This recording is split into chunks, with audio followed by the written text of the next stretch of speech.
또 미국 사회의 한 단계의 진보와 발전, 그 다양성과 포용성과 안정성을 선언하는 위대한 사건이 될 것이다. 저는 그렇게 이제 보는데,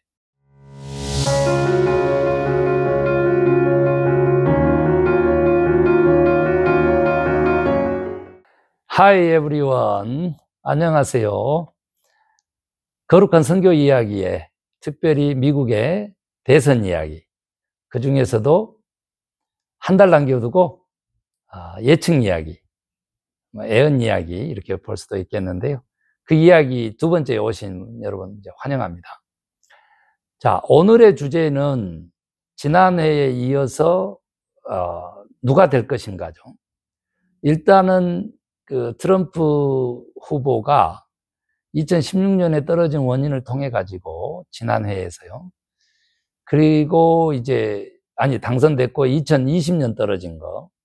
그리고 이제 2024년 올해도 집권했을 때도 떨어졌는데 이기기 어려울 것이다. 이제 이런 그 전망들을 했고 그 원인들에 대해서 이유에 대해서 좀 살펴봤잖아요.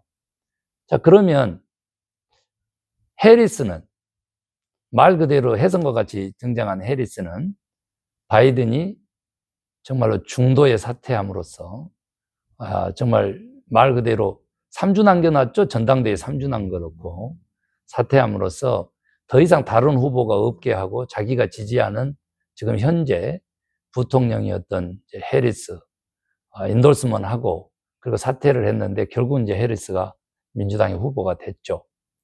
그 힐러리 클린턴 여성이 트럼프하고 싸워서 졌기 때문에 굉장히 안 좋은 그런 그 추천이었지 않느냐, 지지 선언이었지 않느냐, 그런 내부적인 갈등이 있었으나 그거 다 잠재웠죠. 오바마 대통령 내에 지지 선언이 아주 있었고요.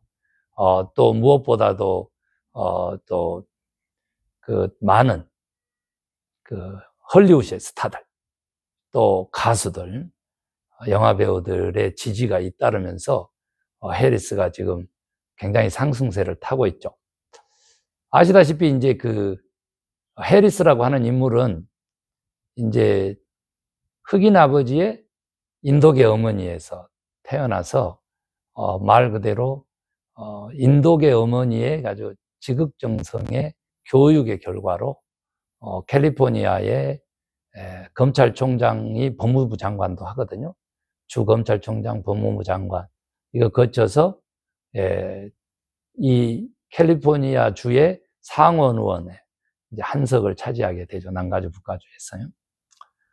그래서 이제 그 바이든 대통령이 그 부통령으로 지명해서 이겼던 이제 후보이기 때문에 이제 또 희망을 또 가질 수는 있으나 이제 여성 백인 힐러리 클린턴 됐는데 흑인 인도계 다인종의 유색인종의 해리스 여자가 이제 이런 표현을 하는데 이제 저는 개인적으로 이제 만약에 하나님이 하신다면 정말 여성 성차별의 유리천장이 완전히 깨지고 또 미국 사회의 한 단계의 진보와 발전, 그 다양성과 포용성과 안정성을 선언하는 위대한 사건이 될 것이다. 저는 그렇게 이제 보는데, 그래서 하나님의 도움이 절실하다. 저는 그렇게 봐요.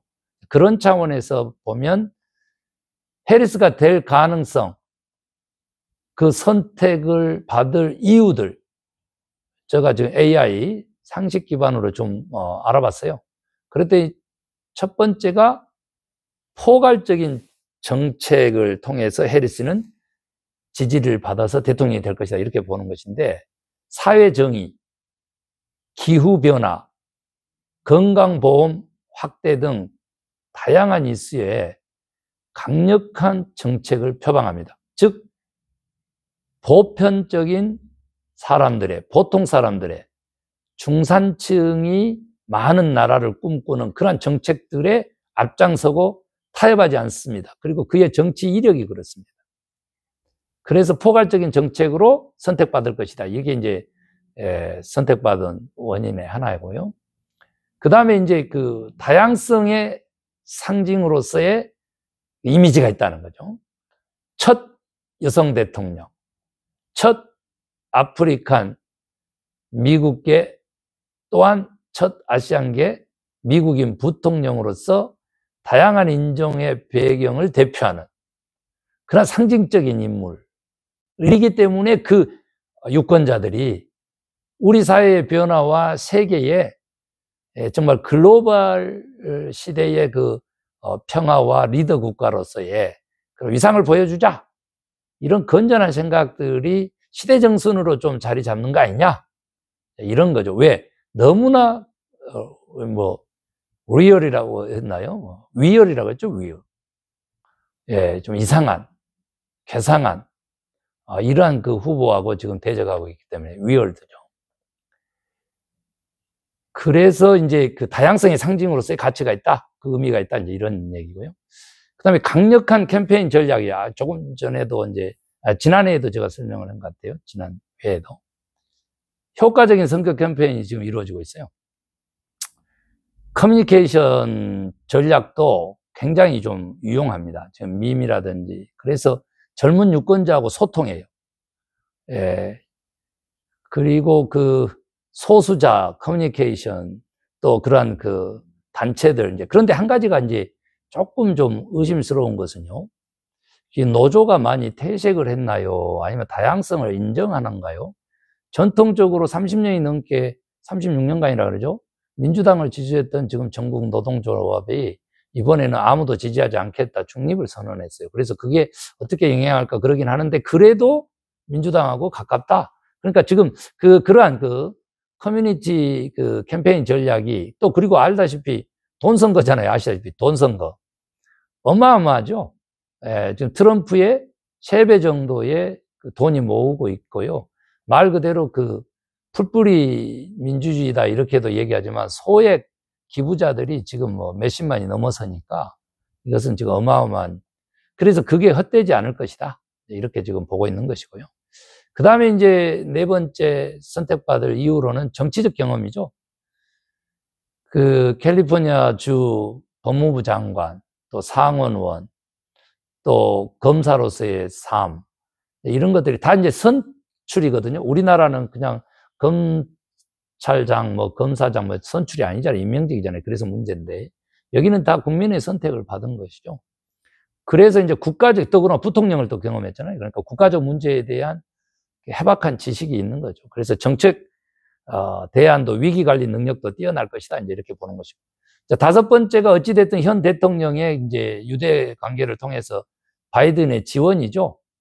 그래서 굉장히 긍정적인 영향을 지금 미치고 있어요. 그러니까 민주당은 똘똘 뭉쳤다, 이렇게 볼 수 있어요. 다른 또 후보가 막 세워졌으면 그러는데.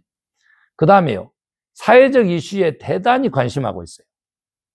달라요, 트럼프하고는. 인종차별, 성평등, 뭐 경제불평등, 이런 이슈에 대해서 굉장히 민감합니다. 그리고 이런 그 주제들에 대해서 적극적으로 대처한 것이 굉장히 작용할 것이라고 이렇게 봅니다. 그 다음에 이제 그 AI는 말하지 않고 있지만, 이제 지금 제가 분석하기에는 사회의 극우적 보수화에 의한 낙태 문제, 지금 성차별 문제, 다시 이제 그런 것들이 불거졌는데, 이 낙태 문제가 크게 이슈가 되는데, 많은 여성들이 나와서 투표에 적극 참여할 것으로 그렇게 전망이 돼요. 그것은 결국은 생명의 문제이기도 하고요. 그 다음에 이제 8번째는 러닝메이트를 아주 잘 뽑았어요. 팀 월즈라고 하는 보통 사람을 뽑았거든요.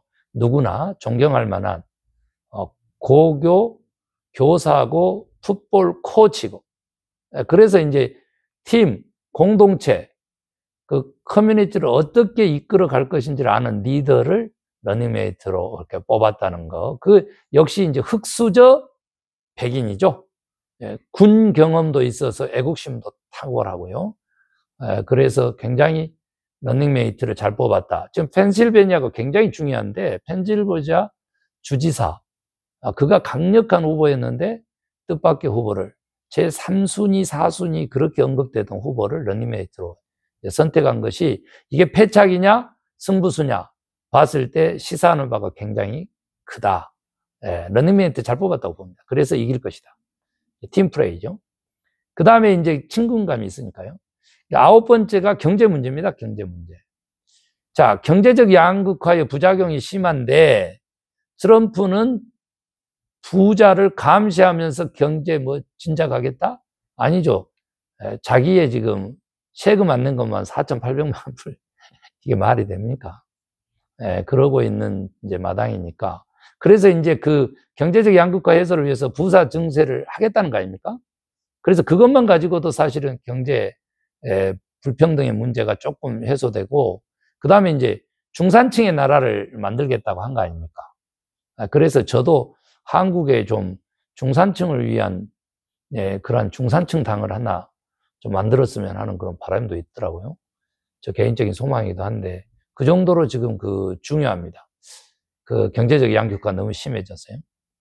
그리고 이제 그 트럼프는 내수 경기 진작을 위해서는 우리나라에서 만든 것만 팔아라 하면서 막 이렇게 반강제적으로 이제 우리 대한민국의 거대 이제 기업들을 미국에다가 다 투자하도록 하고 제조업을 차려서 일자리를 창출하게 그렇게 했잖아요. 물론요, 내수 경기 진작을 위해서는 생산성 저하를 많이 늘리는 것이 그게 맞습니다. 그런데 그런 식의 외교를 뛰어넘고 상식을 뛰어넘는 그 압박으로서의 그러한 그 동맹국에 대한 그 처우라든지 외교가 아니라 정말로 존중하는, 공생하는 외교를 통해서 경제 문제를 해결할 후보다. 그렇게 지금 보고 있어서 해리스가 2024년 대선에 승리할 가능성이 굉장히 높다. 이렇게 전망할 수 있겠습니다.